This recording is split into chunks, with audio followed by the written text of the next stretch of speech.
Here is how you mix and apply a color wash for a color beginning. The first thing is use genuine turpentine. Don't use anything else. Don't use white spirit or anything else. Use genuine turpentine. It evaporates very, very quickly. The thing about genuine turpentine, people argue about it and say that they believe that it's harmful, but genuine turpentine is the only turpentine used by Michelangelo, Leonardo, Rembrandt, Vermeer, Velasquez, Degas, because mineral turpentine, which is really just white spirit and will actually make you deadly sick, that is made of petroleum and was only invented much later. Okay, so genuine turpentine. Get some of that. So I'm going to go for a blue here. Mix the blue in there and get it liquid. That is now ready for a wash. Take some of this wash, very watery wash.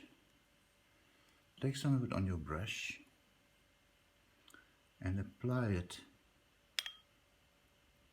Take the excess, apply it in a single stroke, going right across your canvas. Oh, damn. You can see how slowly I'm going because I want it to cover nicely. So that looks nice. A little bit too much.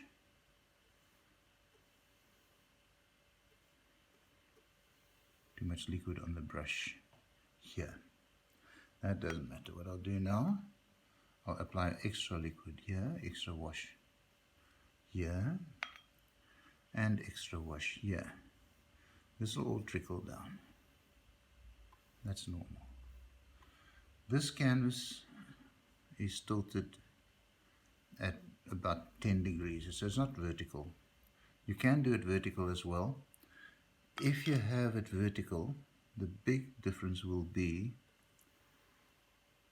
there. Go over the edges, go over the edges. The big difference would then be, sorry, I shouldn't do that. That the trickling down, little lines of paint that trickles down, they will be stronger. It'll trickle down a lot more than it'll trickle down now. So now I have a lot of excess paint at the bottom there, and there's a trick that you can do. Not a fancy trick, but simply you hold your brush in such a way that the tip of the brush is in the liquid, in the wash, and you drag it across. This brush acts as kind of an eyedropper. It picks up the paint without disturbing it, and it's still coming down. So what we can see now is how the whole wash comes down like clouds over the sea, or like a scene under the sea. This is a basic color beginning, the beautiful color beginning, just very, very simple and beautiful and very, very nice to work in. This should dry, I would say, for 10 minutes would probably be enough, but it should dry let it dry for half an hour just to be sure. And then if you're able to, you can reduce the angle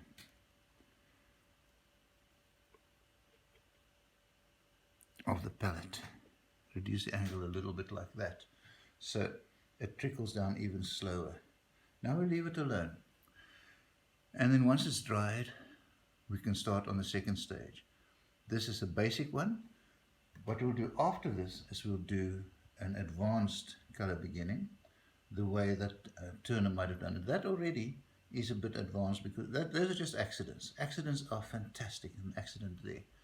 These two accidents there could be birds in the sky, they could be distant mountains in a Japanese landscape, or they could be ships at sea. Uh, it could be a night scene, a day scene, an evening scene, things like that. So mood and atmosphere is what you get here, more than in any other medium, in any other technique. So let this dry. I'm going to keep the camera on it while it dries. I'll stop.